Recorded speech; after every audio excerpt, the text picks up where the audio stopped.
And it's massive. A chilling new Bigfoot video just surfaced, leaving even seasoned experts speechless. The figure? Too clear. The movement? Too real. Watch and decide for yourself. Deep in the Pacific Northwest, a hiker's camera may have captured what many claim is definitive proof of Bigfoot. This isn't shaky or blurred. It's unsettlingly clear. The creature's size, gait, and presence are turning skeptics into believers. Experts are baffled, but one question remains. Is it real?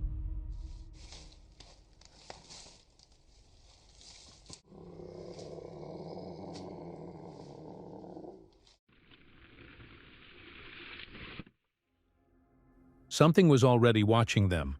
Squatch watchers didn't know it yet, but the woods did. The second they stepped onto that trail, the atmosphere shifted. The wind picked up, the air grew dense, and the temperature dropped. Then, there it was. An amber light flickering between the trees, quick as a blink. Not a flashlight, not a reflection. Something else. Watch this part, right here. Here, Pim. You try to hang on. Right there, see if you see what I'm saying. Straight ahead. Start right there. Straight. You see it? Yeah. It's in the trees too. It's not like it's low. Yeah. Yep. I don't know if you can see it. And I'm not used to seeing a street light or anything over there. No. The night we come down through here, all of us, you didn't see it. Clearly. It's gonna be hard to get on camera from here, but it's there. It's like the trees moving. It kind of. You'll see it for yourself. That strange pulsing glow, alive and moving. They could have turned back, but they didn't. Instead, they crossed the water and pushed deeper. That's when the forest changed again.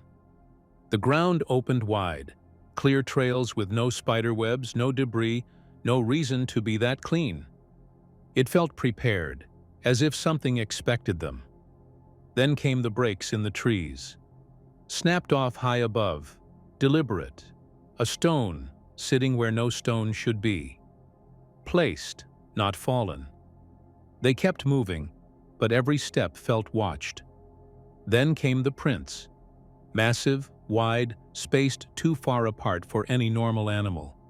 They traced the steps uphill, winding into thicker brush, but the path stayed clear, like it was made for something heavy. Something that didn't want to be followed, but didn't bother hiding either. That's when the chills set in. Their instincts screamed that they weren't alone. That's when the dread crawled up their spines. Instead of running, they pulled out the spirit box, something they'd never tried on a Bigfoot hunt before. The static cracked and fought them, but then a voice broke through. "More than 3!" That was the answer. More than 3 of them, out there in the dark, watching, listening. Watch this clip closely, right here. How many of you are out here?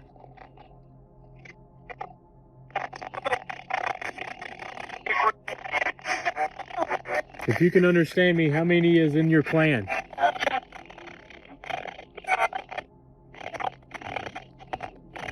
More than three.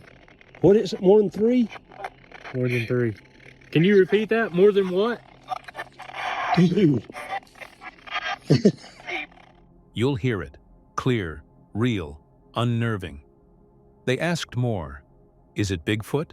Is it alien? Interdimensional? A fallen angel? The reply came, yes. Then came another warning. You might harm. Not a threat. A line in the sand. They stood frozen, feeling eyes on them from the trees, heavy and waiting. The air itself felt like it could crush them if they went too far. They asked to see it, just a glimpse. But the response was final. No. The boundary was clear. Cross it, and who knows what would have happened. So they backed away. Reluctantly. Shaken. On the way out, one last sign. A piece of mossy wood on the ground, shaped perfectly into the number 34. No carving, no tampering, just there, natural but impossible. The late investigator sees that number everywhere, his so-called angel number. Coincidence? Or was something marking the moment? See for yourself. Watch this part. At it, and I asked Toby, what do you see? He said, I see a 4. And I said, what do you see beside of a 3? So everyone, look right here. And if you read it the way numbers go. Yeah, if you read it the way numbers go. Right, and then, okay, you see? You got 3. Yeah, let me go up here and I'll point it down. Okay, yes, sir. So you got 3, and you got a 4. Yep. Can you see it? Yep. Is that not weird? Yes. They say it's angel numbers. Really? That's angel numbers? That's what I've always... That number is sitting there plain as day.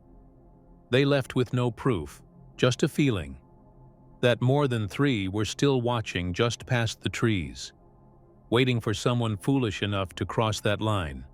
What do you think? If the woods whispered, "You might harm," would you keep going, or would you turn back? She didn't see it, but her dogs did. The forest was still, too still. Then came the crack of a stick, the heavy pause in the air. Dee from Dee's Dark Adventures was just out for a day walk with her dogs, deep in her secret spot. She'd passed a couple of hunters on the trail.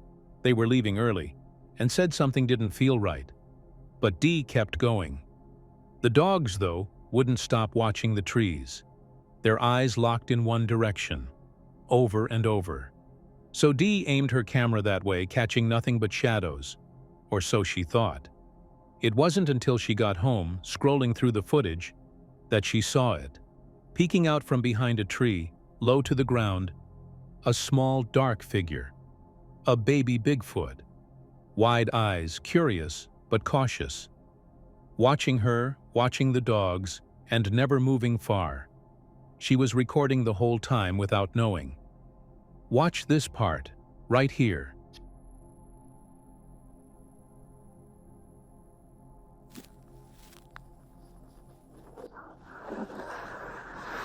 Ma'am, I'm not seeing what you see. Woo!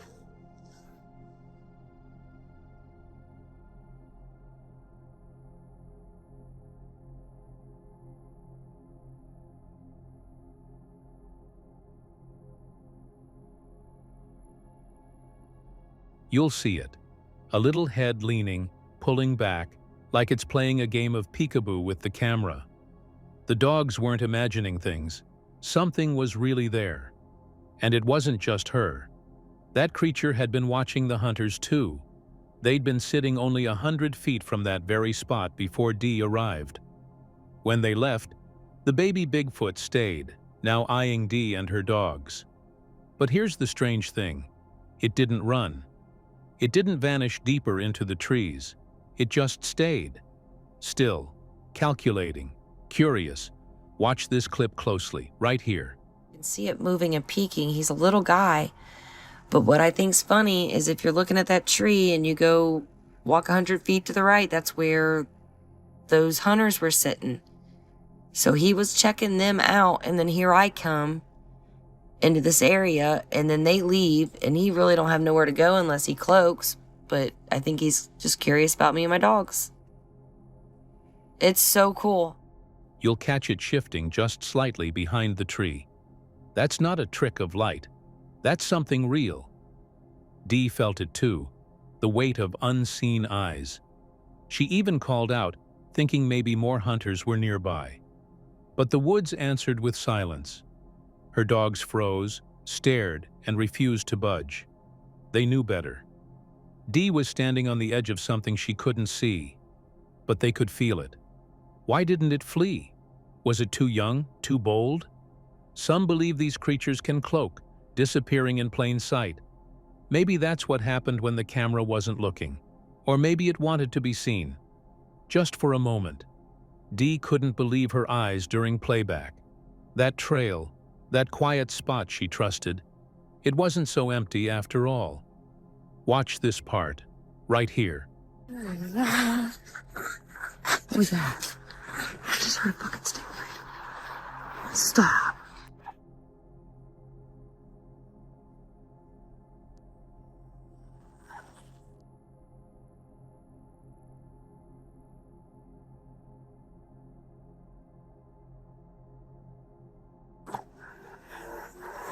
Dude.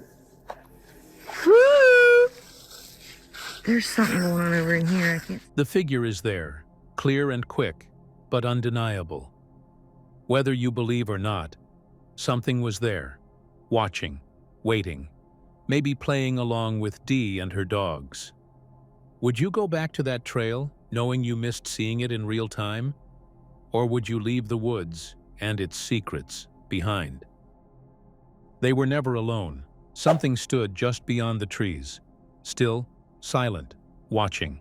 The camera caught it first, a face, hidden deep in the cover, peering between two wide tree trunks during the Wairika Bigfoot investigation. No one saw it in the moment. Not Johnny, not Duke, but frame by frame it appeared. A broad, domed head, dark hairline, skin mottled in gray and brown. The mouth, it moves. A grimace, then a slack expression, then what looked like a frown before the head pulls back and disappears. Watch this clip closely, right here. Tracks, structures, and Sasquatch. One of the goals of the expedition was to film comparison footage at the location Jen, Duke, and Kelly captured of what appeared to be at least 2 Sasquatch watching them from cover. That stare? Impossible to miss once you see it. They weren't just poking around blindly. Duke and Johnny from World Bigfoot TV were drawn to that exact slope by loud vocalizations from above. Same area where, weeks before, Duke, Jen, and Kelly had captured shadowy figures peeking from the brush. Johnny's lens swept the same trees, and in just under 4 seconds, in 25 tight frames, that hidden face was frozen in time. And the ground? It confirmed everything. Huge footprints, some up to 19 inches long, 8.5 inches wide, stamped deep into the hillside. 2 trackways, one headed downhill toward a creek, the other climbing up the steep terrain. Each impression crushed deep into the dirt, the toes, the heel, the way the weight drove it all down. Something massive had walked that path, nimble enough to scale, but heavy enough to leave craters behind. Take a look at this. Or longer, but yeah, whatever it was heavy as that went up right there. This one's about 19 inches in length, and you can see where one of the toes really... You'll see the depth, the stride, the unmistakable marks of something far too large to be human. And it didn't end there. Not far from that site, on the next mountain range, Duke's team caught more than tracks. A wood knock echoed, then a face, staring from a small window in the foliage, just long enough to be seen before slipping away. The brow ridge, the dark eyes, the bulk of the head. It was there, just for a heartbeat. Watch this part. I will link it in the description. The expedition group is investigating a large suspect Bigfoot structure complex. As the group walks off, this large Bigfoot wood knocks. Blink and you'll miss it, but slow it down and that massive figure is staring right through the clearing. And then, the rarest capture of all, a Sasquatch, possibly caught in the act of wood knocking. Behind a leaning log, movement. A dark shape reaches, knocks, then hides again. See for yourself. We will show off some of the better 19-inch tracks we found in 2 separate trackways. One trackway went down the mountain toward the creek, the other went up toward... One knock, one glance, then it's gone. They tracked them uphill, downhill, footprints, vocalizations, wood knocks. The signs were everywhere. And that face? That moment Johnny unknowingly filmed a watchful Sasquatch hiding in plain sight. It sticks with you, so here's the question. How many times have we been watched in the woods, never knowing? Could these giants be watching from just beyond the trees, waiting for us to look the other way? They came for an overnight challenge, but something else was already there, watching. The ground was frozen, the air sharp and biting. Yet deep in the Canadian wilds, Mo Sargi and his team pressed on, unknowingly stepping straight into a forest locals whisper about, the Sasquatch Forest. Some call it the Yeti Forest, call it what you want, but something massive was stalking these woods. Not long after they arrived, Mo spotted it. Huge claw prints in the dirt, wide and deep. Nothing like a bear or wolf. Watch this part. Yo, how did you find the tree, bro? Bro, it's an entire tree. Guys, I'm looking for Bigfoot right now. We heard the noises. That's a deep claw print, bro. That's a big one. This one too. This one's Oh my God. Right here. The size of those prints? Unreal. His hand barely covered half of one claw mark, and they weren't alone. More prints trailed off into the dark, vanishing into the trees. But instead of turning back, they built shelter right there, over a hollowed pit in the earth, a makeshift teepee of fallen logs, crafted fast as night crept in. The wind cut sharp, the sky darkened, and something stirred. Off camera, coyotes howled far off, but closer. Closer was heavier. Around 3 a.m., loud, heavy footsteps pounded near the camp, waking Mo from sleep. Not coyotes, not deer. Something big enough to shake the ground. See for yourself. Watch this clip closely. Right here.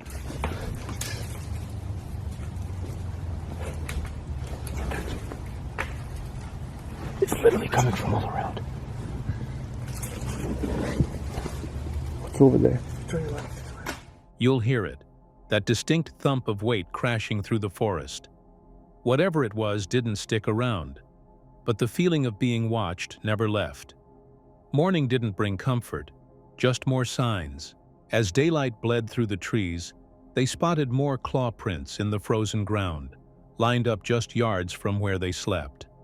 Massive impressions, deep as if something heavy, something deliberate had paced right past their fort while they lay vulnerable inside. Take a look at this. Look at this one. This one's clear. Look at this. Are there any more? There's more? This one's more perfect than the other ones. The There's another one right there. Another one right here too. The tracks cut through the sand and ice, clawed deep and wide. Too symmetrical, too precise to be random. Mo's shock is clear.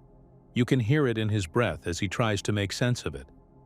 They counted multiple prints, spaced in a stride too wide for any human or known animal. Yo, this is probably what we were hearing last And there are these weird big claw marks on the ground. Look, there's another one. That's a deep one. That one's really deep. Holy, that's a deep claw print, bro. The forest held its secrets, but the team felt it. Something had been circling, watching, deciding. Even the landscape felt strange. Patches of frozen ice beside green, mossy clearings. Like the forest itself shifted moods from one corner to the next. Their exit was clumsy, ice cracking underfoot, bridges of branches snapping in hand. Yet the unease never left. Mo even joked about logs looking like bears. But that's the mind's trick when it knows something's near but can't see it. One last glance back, one last stretch of frozen quiet, and they were gone. But the claw prints remained, fresh, precise, like warnings or an invitation. What creature stalked them that night? A massive unknown predator? Or the very legend of Sasquatch itself? You decide. Would you camp here knowing those claws passed inches from your shelter? Or would you run at the first sound? Let us know in the comments, because some forests don't forget who steps inside. Deep in the forest, something massive moved. Not an animal, not a person. A shape, on the thermal lens, too large, too upright, too deliberate. Dr. Mireya Mayer locked eyes on it first, just a shadow at the start. But then it stood up, tall, solid, and watching. She wasn't alone, and neither was the team. The footage from Expedition Bigfoot on the Travel Channel captured it all. See for yourself. Watch this part right here. Oh, there it is. Oh, yep. That thing is back.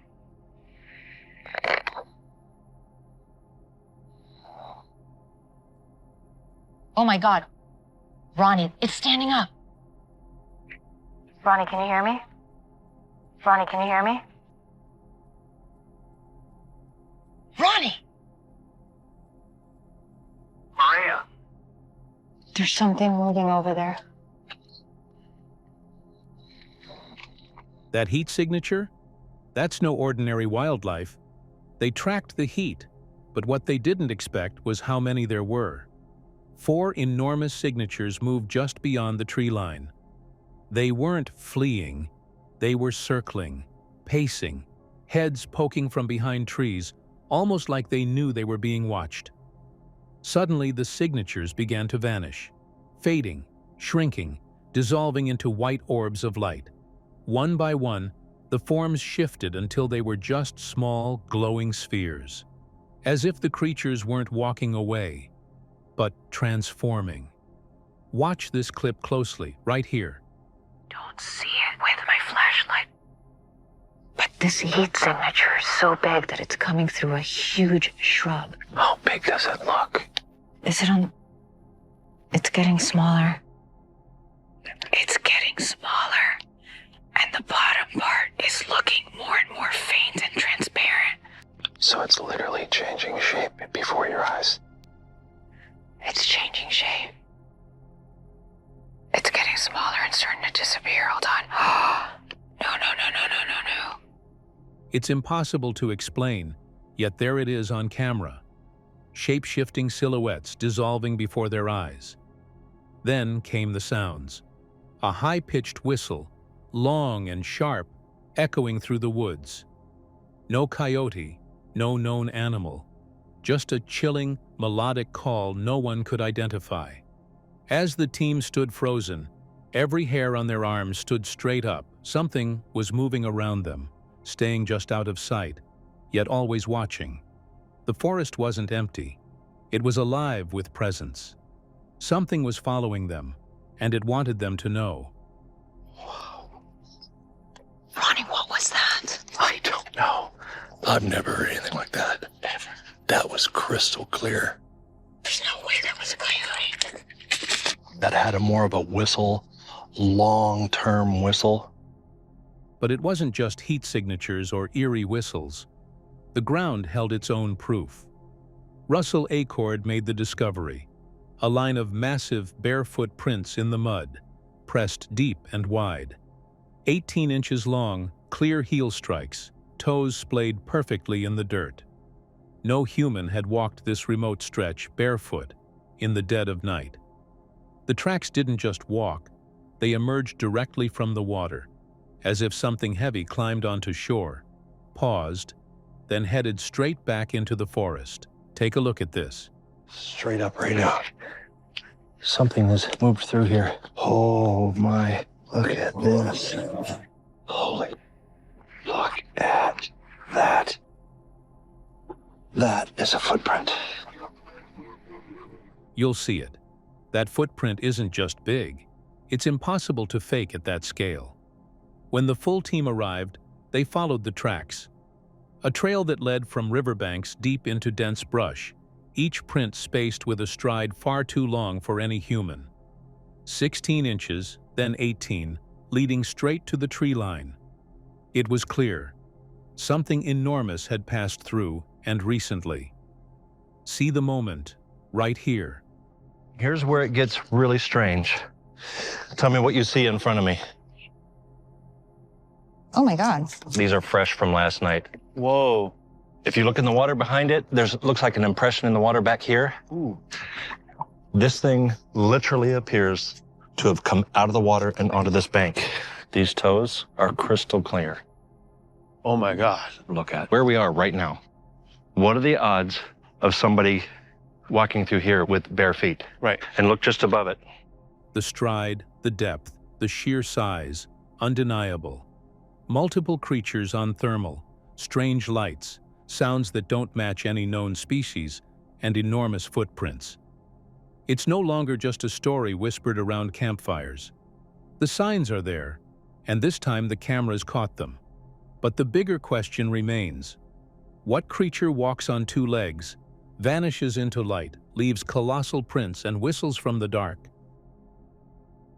A voice answers back, not from a person, not from any known animal, but from something ancient, something to watch. It happens while the camera's rolling, while footprints are being documented just feet away. You hear it. A low, deliberate vocalization cuts through the quiet, captured in real time by Sasquatch Ontario. No static mic, no overnight recorder. This was live, present, proof. See for yourself, right here. Toe to heel is not very big. 9 inches? I don't know. I think it's the same individual back and forth here. Except for this one. Look at this. I gotta get the tape. Oh no, I got the tape measure right there. Okay, hold on. Let me I don't even know. I'm just saying over here. Okay. There's one right there. Oh, I can kind of see the trackway. Alright. Okay, I'm stopping this remote. The Ninyanin vocal rings out like a warning and a welcome all at once. It wasn't the only sign. Lying just ahead, a single footprint pressed into the earth like a signature. Not just any print, 21 inches long. The big guy, as they call him, had been here 2 nights in a row, and this was his mark. The impression was deep, wide, and undeniable. No mistaking it for an accident of nature or a misread animal track. This was deliberate, powerful, evidence of something massive. Take a look at this. It's there's a single adult print and the rest are all the young ones. No, I think that's the same one. Same individual doing this trackway here. That's amazing. Absolutely amazing. So that's with Neff, that's 1, 2, 3, that's 4 family members showed up tonight. That footprint tells a story all its own. The shape, the width, the defined toes, all there speaking to something more human than animal. As they kept moving, more prints appeared. Tracks from multiple family members, each different in size, but all following the same unseen path. The smaller ones interspersed with giants, as if a family group moved together just out of sight, brushing past trees, watching from shadows. They left their marks as if to say, "We're here with you, step for step." Watch this clip closely, right here. We have company right now. They're throwing snowballs at us. We have one of the adults with a 21-inch footprint. That's got to be 12 feet tall. That's not the big guy, though. Yeah, the big guy was 20 inches last time. 20. That's 21 now. The trail of prints leads through untouched terrain, proof that what's being heard isn't imagination. But it's the voice that lingers. The Ninyanin vocal, captured in the open, reinforces what the native cultures have always said. The Sasquatch are not just physical beings. They are ancient people, masters of consciousness, moving between realities we barely understand. Every vocalization, every print, every shadow confirms that they operate on a level beyond what science dares admit. And yet here it is, recorded, documented, undeniable. The forest may seem quiet, but it listens, it speaks back, and sometimes it leaves proof you can't ignore. See for yourself, right here. Yeah, that is snowballs from them. And that was a 21-inch footprint and a almost 12-inch footprint. And earlier we had about a 9.5-inch footprint and a 16-inch footprint. And the 16-inch was Neff, which is 4 inches of growth since this all started. The voice, the prints, the eerie sense that you're never alone in these woods. It's not just tracking anymore. It's interaction, contact, evidence that shifts everything we thought we knew. So the question hangs. If these beings are this close, this present, with knowledge far beyond ours, how much longer can the truth be kept hidden? Barefoot prints in ice-cold sand, in winter. No human, no child, no hiker would be caught dead barefoot here in southern Ontario's March chill. Dozens of small prints, walking in line along a soaked creek bed still heavy from last week's brutal ice storm. The sand is wet, the water frigid, and patches of snow still cling to the ground. But something, or someone, came through anyway. And they didn't just pass by, they played. See for yourself, right here. And you can see that the water level has been higher, and it's just receded recently. The sand is normally very dry in the summertime, but it's still very moist and wet.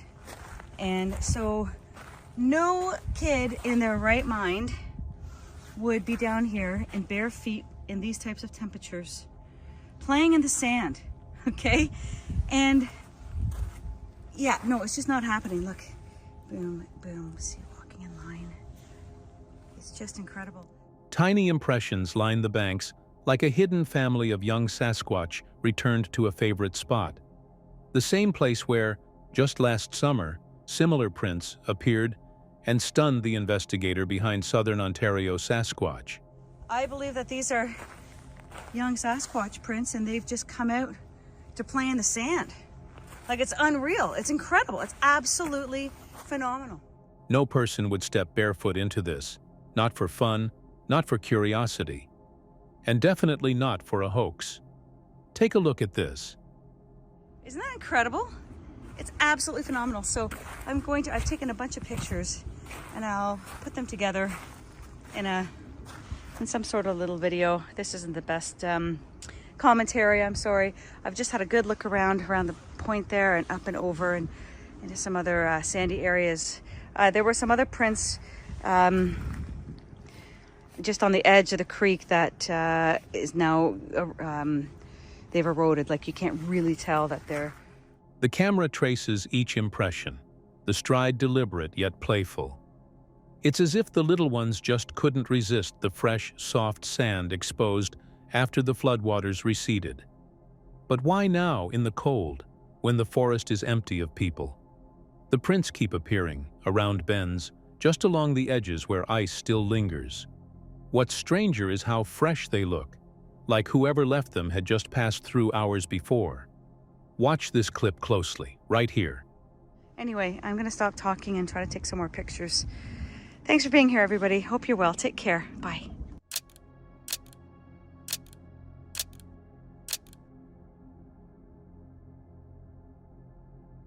The investigators' hands are stiff from the cold, their breath visible, yet they keep pushing through to capture each track before erosion or melting washes them away.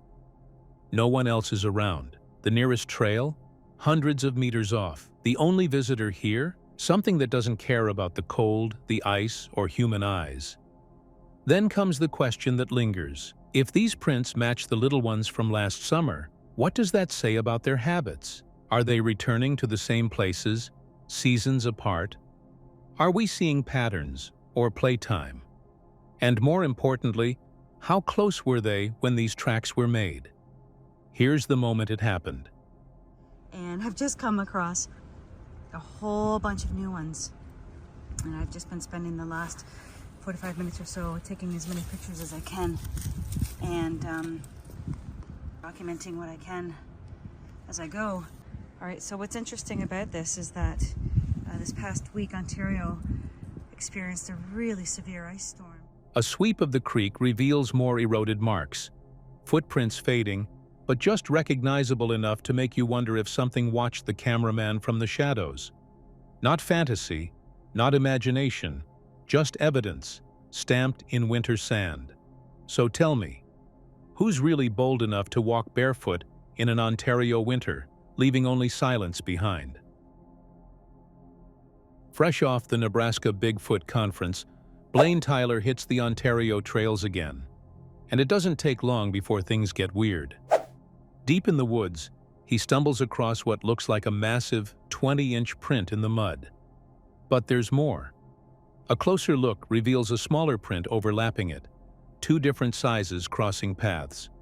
One giant, one smaller but still massive by any human standard. See for yourself. Might be one huge female left print, but when I got taken a closer look at the pictures, I think this is a double print.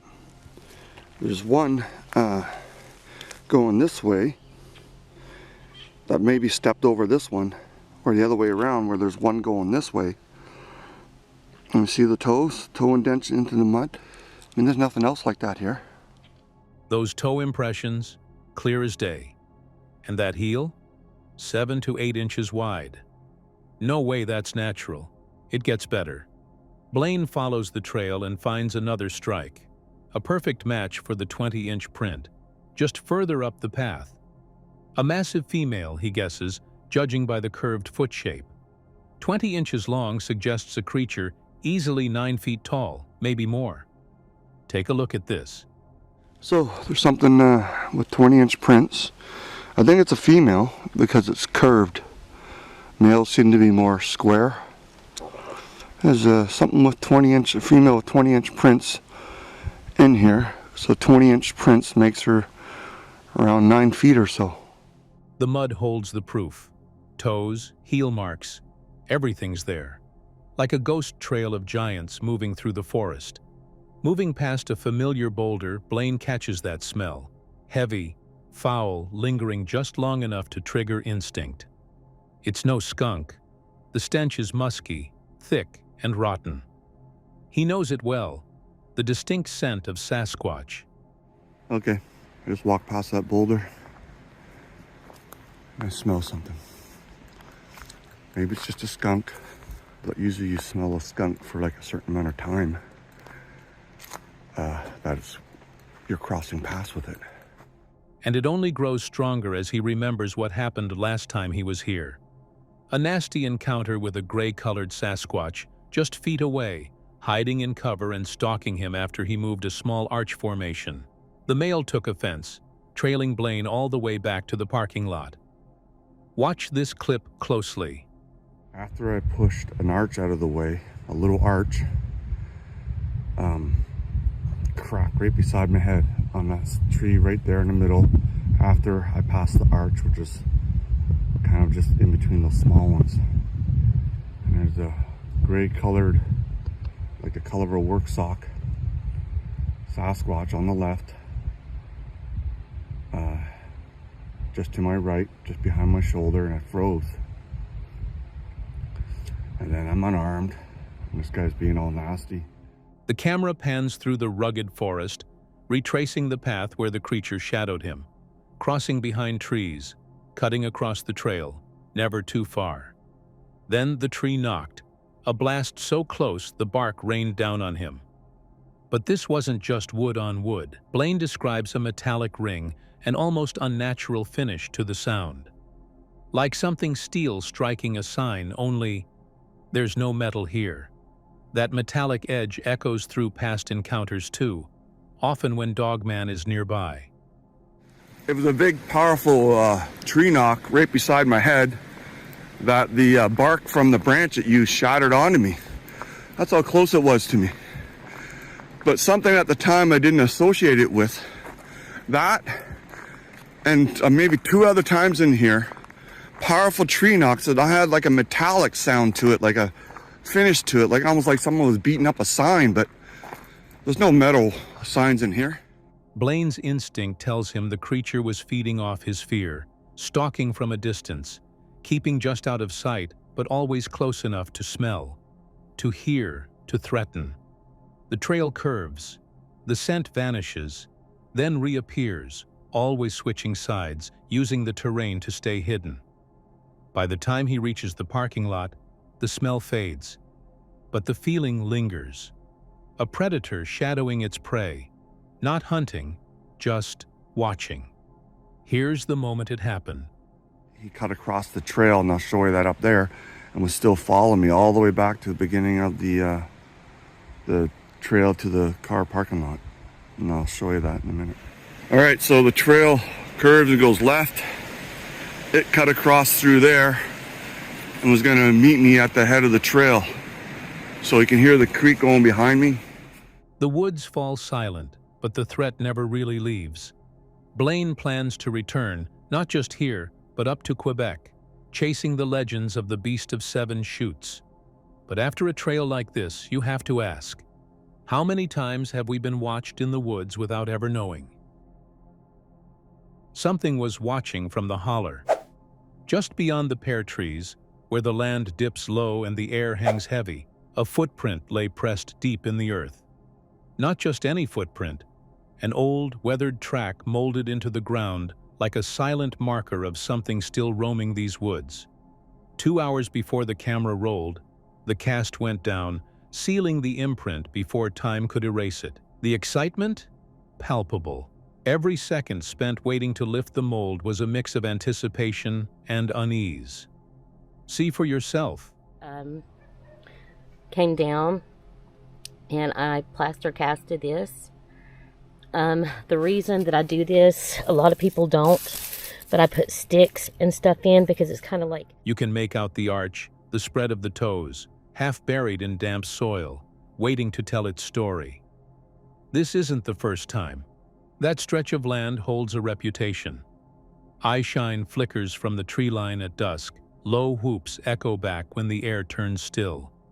Right up the slope, past the orchard, that's where the activity peaks. Night after night, eyes blink from the dark, reflecting the flashlight's beam. The old trail leading deeper in? More prints have been found along that path before.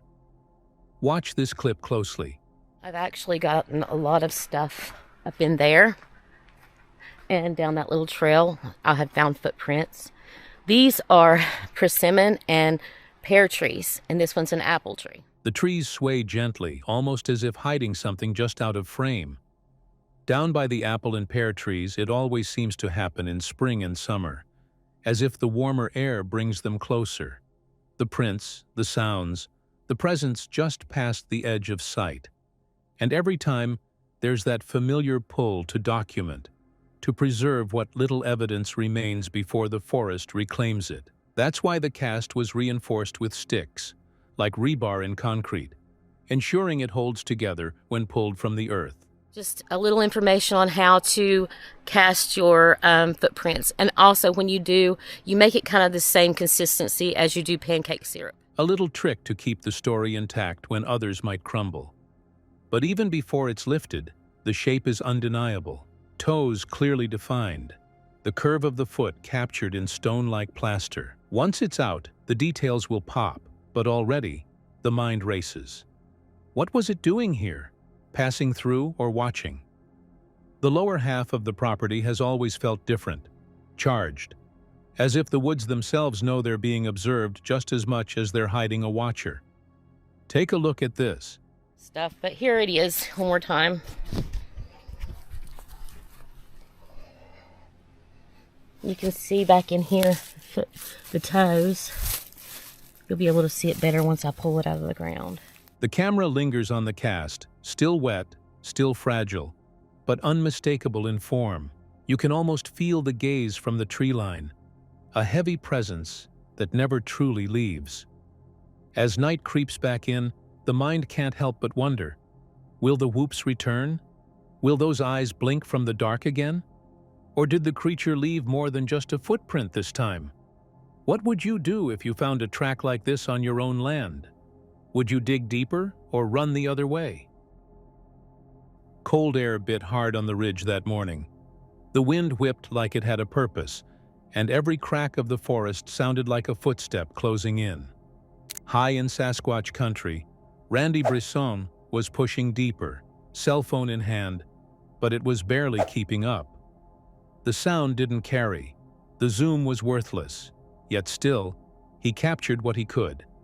Because out there, something was moving. Shadows slipped through the trees. A black figure flickered in the mist. Watch this part, right here. Oh, it doesn't zoom in. Look at that black down there. What's that black thing? That's pretty black. See it?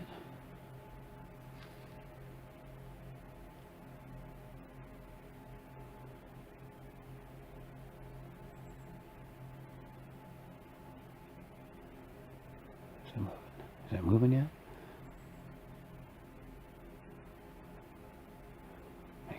I'm gonna get my other camera out. That black mass just past the rocks? It wasn't just a shadow. Cracking branches followed him up the ridge. The air grew heavier, thicker, as if the woods themselves were breathing slow and deep. Randy paused, listening. The snoring sounds from the day before still echoed in his head. Deep, throaty rumbles, like a predator purring from the dark.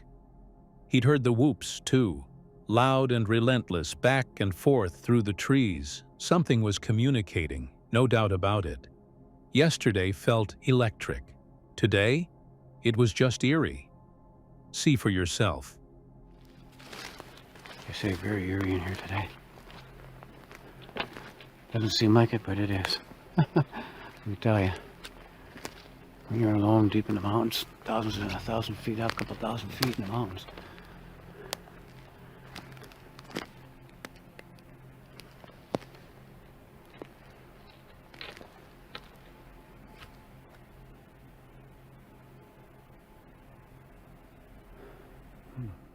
The trail feels empty, but the cracking never stops. Higher up, the fog wrapped the peaks like a veil. The camera caught fleeting glimpses, but nothing clear enough. Randy knew he was being watched.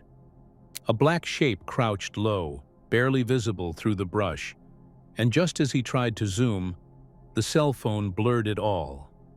He cursed the tech, knowing the moment was slipping. The deeper he went, the more the air warned him. Cracks behind, shifting rocks ahead.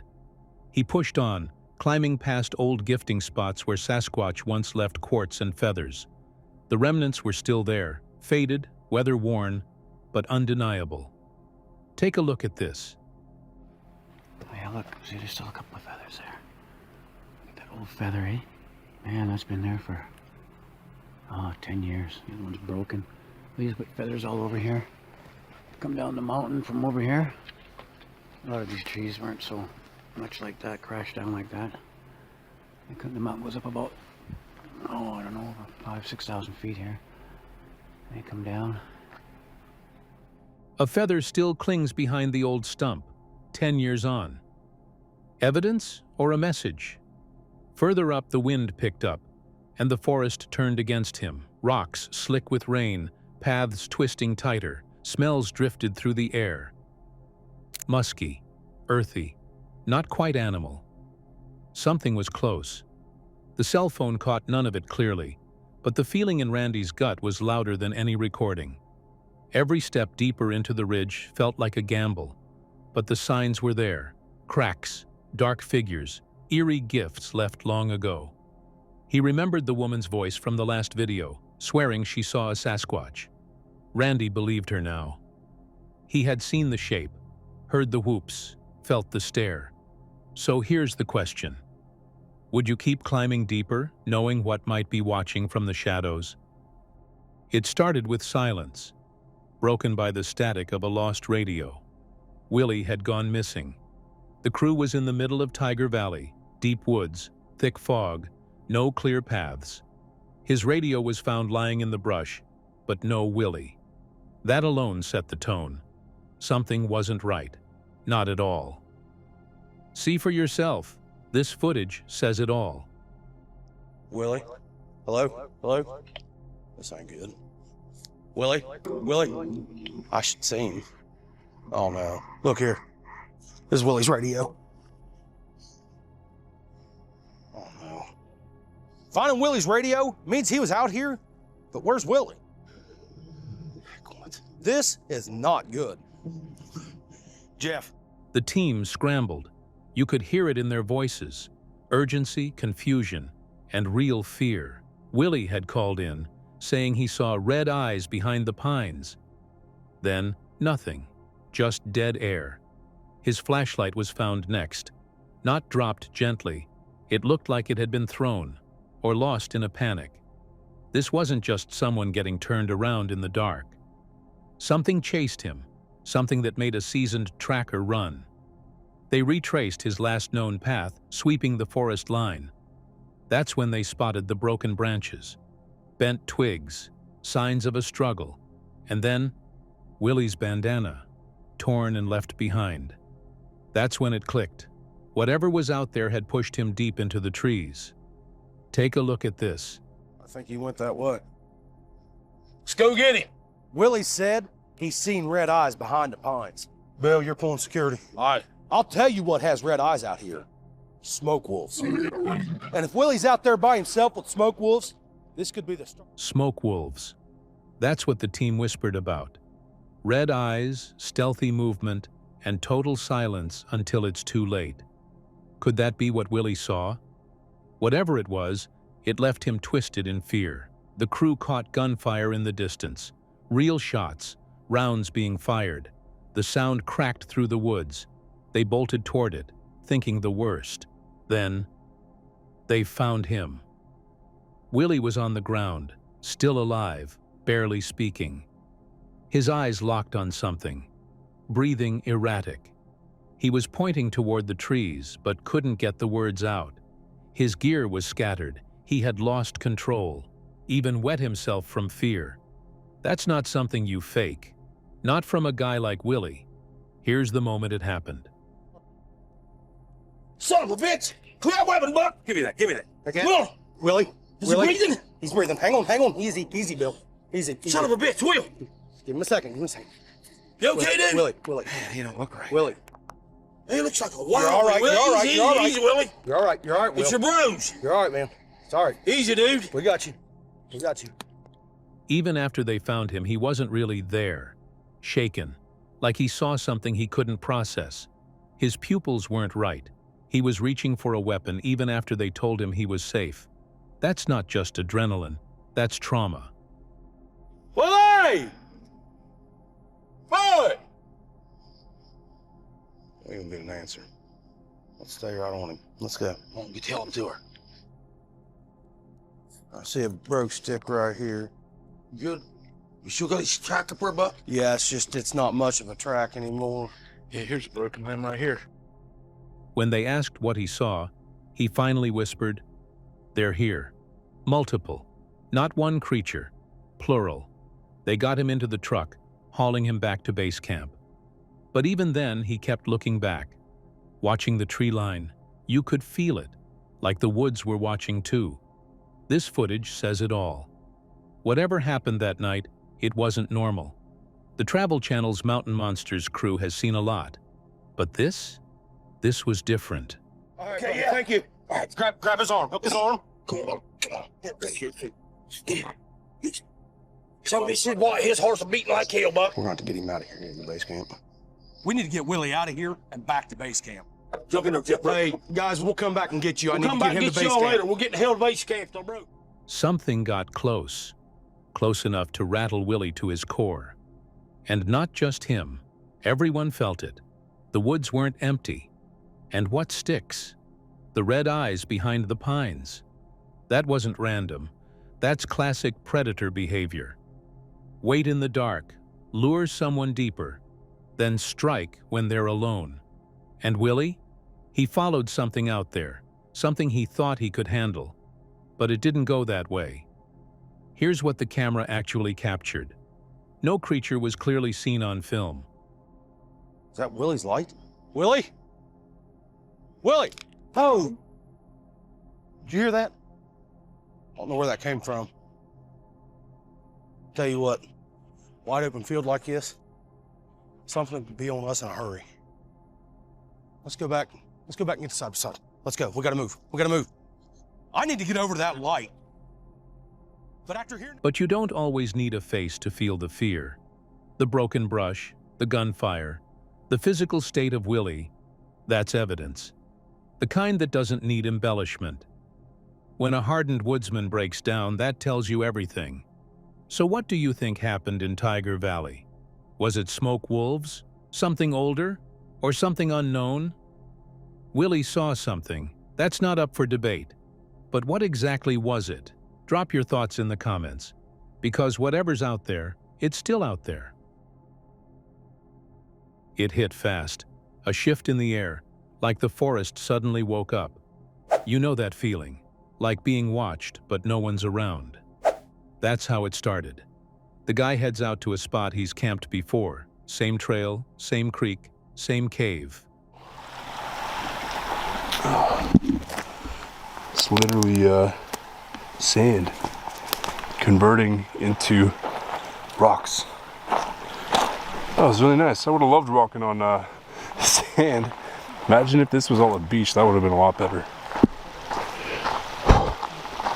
Not gonna lie, I think I found another way that would have helped me a little better than this angle.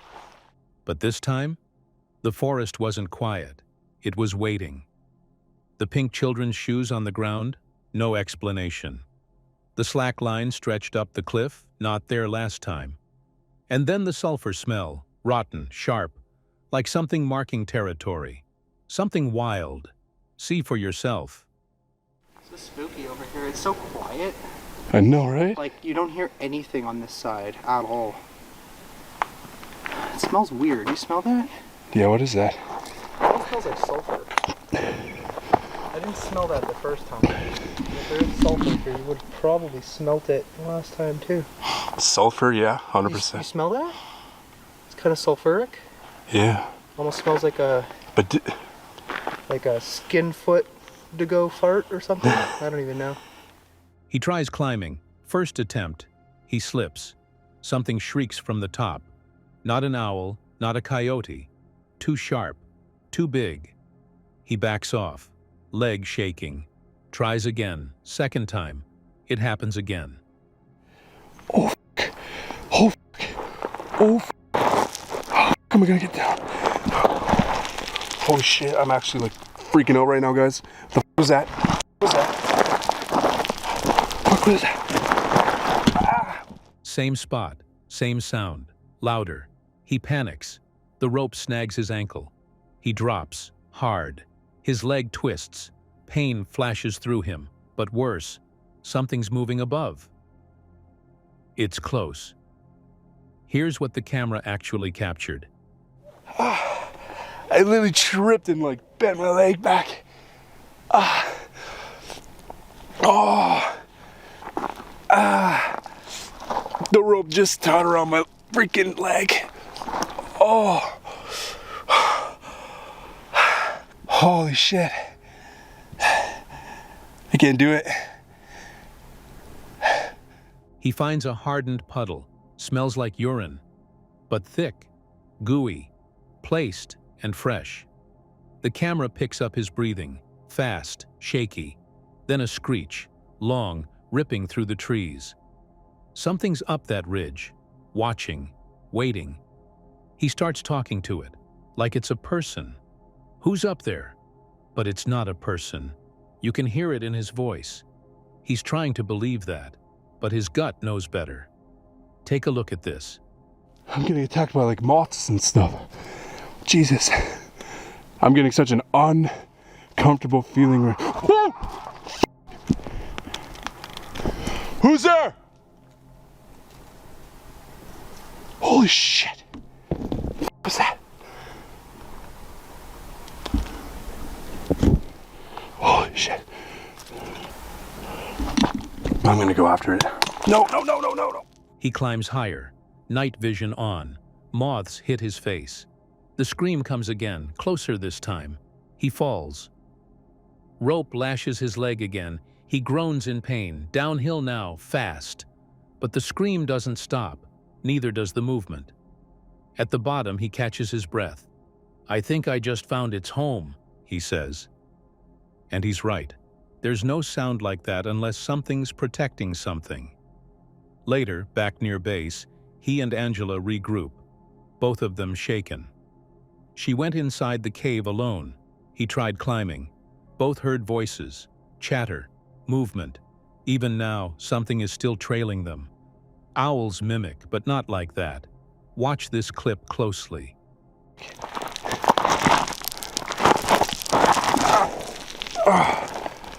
The hoots are circling, one to the left, then behind, then right on top of them. They know this isn't random. They say Bigfoot can mimic calls. Owls, coyotes, even voices. He's limping now, flashlight shaking. Keeps hearing things, catches a figure peeking from the ridge, again. Same place, it's guarding that cave. He's not going back, not until sunrise. And maybe not even then. This footage says it all. Yeah, are you good? No, not really.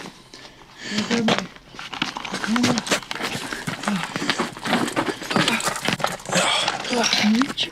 Yep.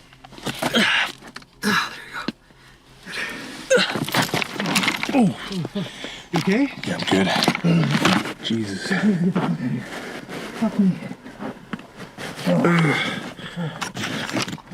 Angela stumbles out, pale, shaking. Something's in there, she says. And you can tell. She's not being dramatic. She's trying not to cry. Neither of them is okay.